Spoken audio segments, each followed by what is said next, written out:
यापूर्वी देखील काही लोक कोर्टात गेले, त्यांचा इतिहास तपासा, त्यांचा पार्श्वभूमी बघा, कुणाचे आहेत ते लोक.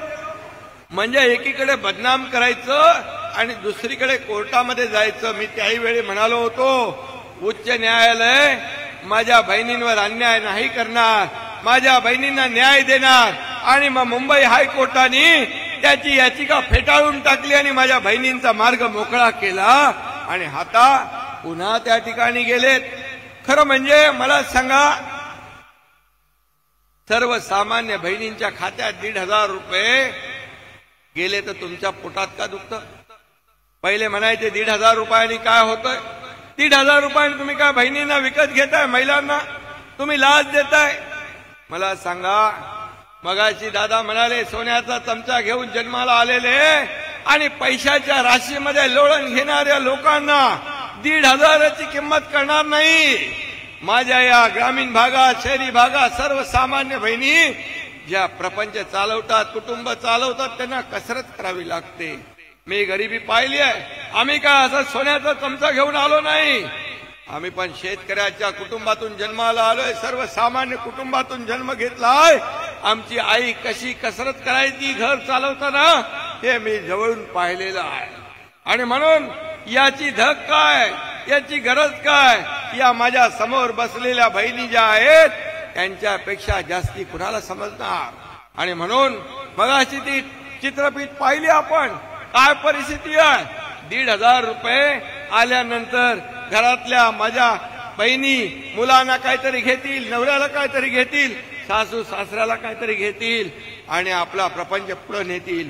काही महिला त्यांनी छोटे मोठे उद्योग सुरू केलेत, त्याच्यामध्ये म्हणाले आम्ही पैसे जमा करून हे त्याच्यात टाकू, भांडवल वाढवू आणि आमचा व्यवसाय वाढवू. म्हणजे ही अर्थव्यवस्थेला चालना देणारी योजना आहे.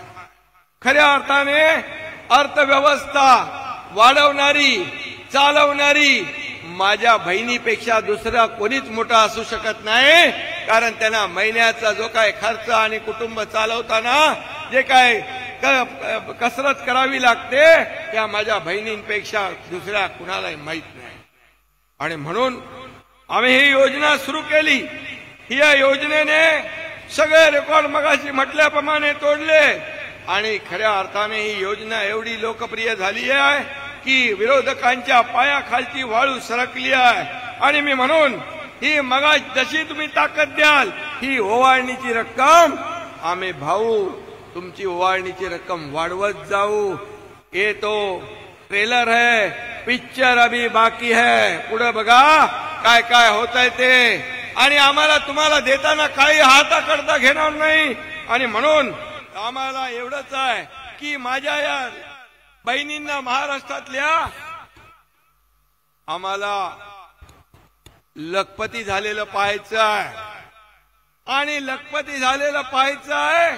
आणि यामध्ये कालच या ठिकाणी आदरणीय प्रधानमंत्री नरेंद्र मोदीजींनी देखील लखपती दीदी या ठिकाणी ही योजना सुरू केली.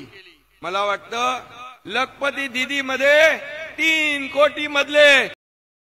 खरं म्हणजे आज बातमी कळाली की एका मुलीने आत्महत्या केली.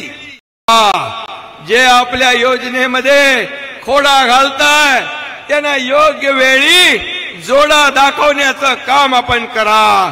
का तुम्ही आमची योजना बंद पाडायला गेलात? का तुम्ही आमच्या योजनेला बदनाम करताय? का तुम्ही आमच्या योजनेच्या विरोधात कोर्टात जाताय? त्यांना विचारण्याची आवश्यकता आहे.